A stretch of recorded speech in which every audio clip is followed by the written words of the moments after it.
Au Sénégal, quel bilan des 100 jours au pouvoir du président Bassirou Diomaye Faye?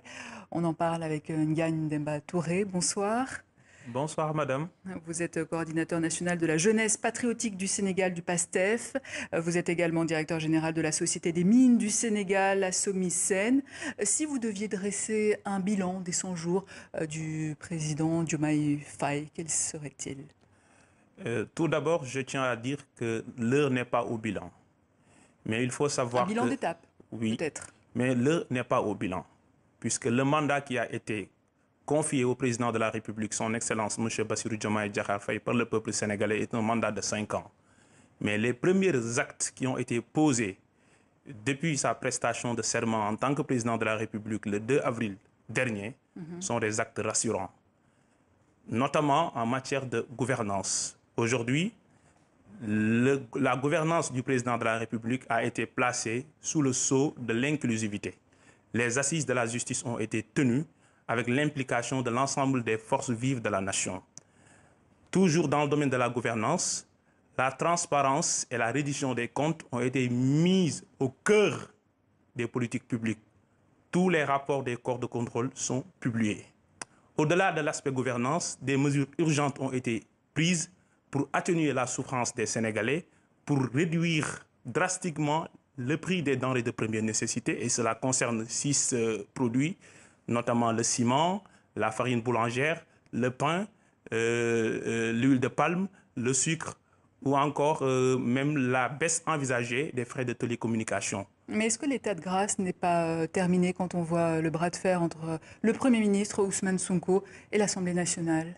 Vous savez, il y a un côté institutionnel entre le pouvoir exécutif et le pouvoir législatif. Mais les mesures que j'ai annoncées et qui ont été prises pour atténuer la souffrance des Sénégalais, qui ont été prises pour que les Sénégalais soufflent, puisque la situation était grave, puisque les Sénégalais vivaient dans une situation inqualifiable. Il fallait ces mesures fortes. Et ces mesures-là ont eu des impacts sur le budget de l'État, mais l'État a jugé nécessaire de les prendre pour calmer. Mais qu'en est-il de cette crise institutionnelle? Oui. Sur les rapports entre l'Assemblée nationale et le Premier ministre. Le Premier ministre est le chef du gouvernement. Le Premier ministre, il représente le gouvernement devant l'Assemblée nationale. Vous savez, le Sénégal est un État de droit. Contrairement à la France où la déclaration de politique générale est une tradition républicaine, au Sénégal, c'est clairement déterminé par la Constitution. Alors je vais juste rappeler les faits. Je rappelle que samedi, le bureau de l'Assemblée nationale, composé en majorité de députés de l'ancien président Macky Sall, décide d'annuler le débat d'orientation budgétaire parce que le Premier ministre Ousmane Sonko a refusé de venir faire sa déclaration de politique générale devant l'Assemblée. Est-ce que Ousmane Sonko chercherait à contourner la Constitution? Il n'y a pas de contournement. Je l'ai dit. L'article 55 de la Constitution dispose que le Premier ministre, une fois nommé, fait sa déclaration de politique générale. Mais il faut savoir que dans le cadre de la hiérarchie des normes, c'est le règlement intérieur de l'Assemblée nationale qui est une loi organique qui détermine la procédure, les modalités ainsi que les délais de cette déclaration de politique générale. Il se trouve aujourd'hui que ce règlement intérieur n'a pas été mis à jour à la suite de la suppression du poste de Premier ministre en 2019 par le régime du président Macky Sall, par la coalition Benno Bokk Yakaar. En cas de blocage, que va-t-il se passer? Donc, il n'y a pas de délai. Deuxièmement, nous en revenons aux faits. En 2012, le Premier ministre Abdoul Mbaye n'avait fait sa déclaration de politique générale qu'au mois de septembre. Donc aujourd'hui, il n'y a aucune rigueur par rapport au délai. Au-delà, qu'est-ce que le Premier ministre demande à l'Assemblée nationale? Se réunir, modifier les dispositions du règlement intérieur, les réactualiser pour que lui, le Premier ministre, conformément à la Constitution, fasse sa déclaration de politique générale. Donc si jamais il y a blocage, est-ce qu'il y aura dissolution de l'Assemblée nationale? Non, il n'y a pas de blocage d'abord. Il n'y a pas de blocage. Si jamais? Non, je vous dis pourquoi il n'y a pas de blocage. Ce que nous déplorons, c'est que la majorité, qui est d'ailleurs relative, de la coalition Benno Bokk Yakaar, s'auto-exclut du débat public. Le débat d'orientation budgétaire qui a été annulé, nonobstant la volonté populaire, c'est une mesure qui n'empêche pas au gouvernement de dérouler, mais c'est une mesure qui exclut l'Assemblée nationale du champ du débat sur les finances publiques et de la conduite de la nation. Même s'il Premier présente élément. un Deuxième projet de loi, élément, c'est même dire... s'il présente un projet de loi, c'est ce que prévoit en tout cas... C'est dire, la dissolution, sur la dissolution, je vous dis, le pouvoir de dissolution est conféré par la Constitution, notamment l'article 87. Donc, à partir du 31 juillet prochain, c'est-à-dire 2 ans après l'installation, ou 2 ans après la législature, le président de la République a les prérogatives constitutionnelles de dissoudre l'Assemblée nationale. Donc c'est une prérogative constitutionnelle, il n'y a pas matière à débattre. Alors il y a cette affaire de déguerpissement. Le Premier ministre Ousmane Sonko et le ministre de l'Urbanisme ont dû faire un déplacement sur un marché de Colobane. Quelles solutions sont proposées désormais aux vendeurs? Donc c'est une solution qui doit être inclusive. Tout le monde sait qu'il y a des dispositions légales. Tout le monde sait qu'il doit y avoir un plan de désencombrement des rues. Mais ce plan doit tenir compte des réalités sociales.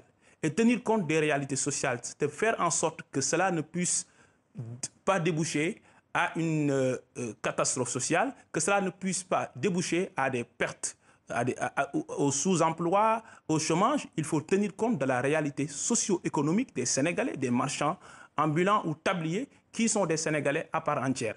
Autre élément, c'est qu'il faut savoir qu'après tout, le président de la République, garant des institutions, le président de la République, en tant que père de la nation, si je peux m'exprimer comme tel, prendra les mesures, mais de façon inclusive, puisque nous voulons inscrire le dialogue, l'inclusivité, l'implication des couches de toutes les composantes de la nation au cœur de l'action du président de la République. Alors, je vais m'adresser à présent au directeur général de la Société des mines du Sénégal sur la renégociation des contrats miniers, pétroliers et gaziers annoncés par le nouveau président sénégalais. Comment compte-t-il s'y prendre?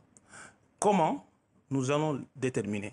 Ce qu'il faut savoir, c'est qu'aujourd'hui, tout le monde admet que tant dans le secteur minier que dans le secteur énergétique, je parle du pétrole, je parle du gaz, les contrats qui ont été signés, tout le monde sait que ce sont des contrats déséquilibrés du point de vue de la masse des revenus générés par la plupart des compagnies et les miettes, si je peux m'exprimer comme tel, qui aujourd'hui sont reversées à l'État du Sénégal.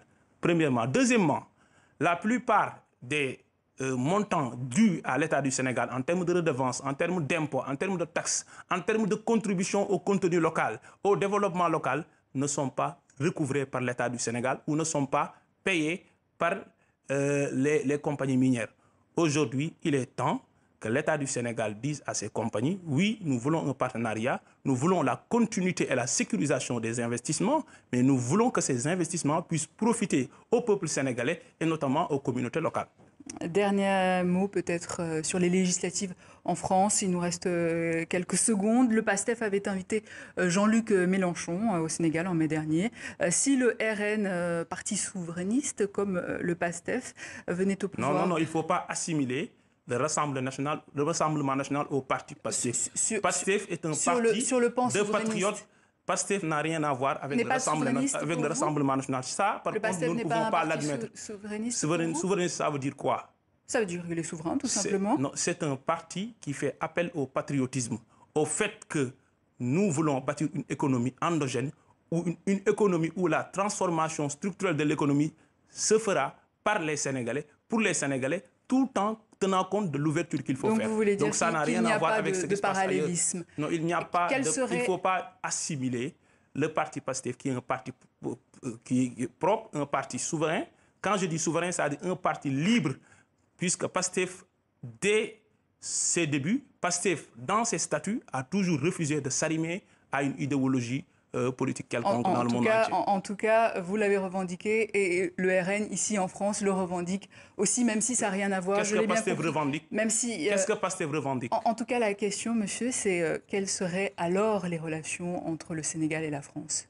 Bon, je ne peux pas m'exprimer d'abord sur des questions politiques internes à la France. La France est un État souverain, le Sénégal est un État souverain. Ce que je peux savoir, c'est que le président de la République, Bassirou Diomaye Diakhar Faye, est un président ouvert, un président qui parle là à tout le monde. La France a toujours été un partenaire pour le Sénégal. Nous voulons que la France demeure un partenaire pour le Sénégal, mais dans le cadre d'un partenariat mutuellement bénéfique aux deux parties. Et ce que nous disons, gagnant-gagnant. Et je répète bien, gagnant-gagnant. C'est entendu, c'est noté. Gagne Demba Touré. Merci. Je rappelle que vous êtes coordinateur national de la jeunesse patriotique du Sénégal, du PASTEF, et directeur général de la Société des mines du Sénégal. Merci.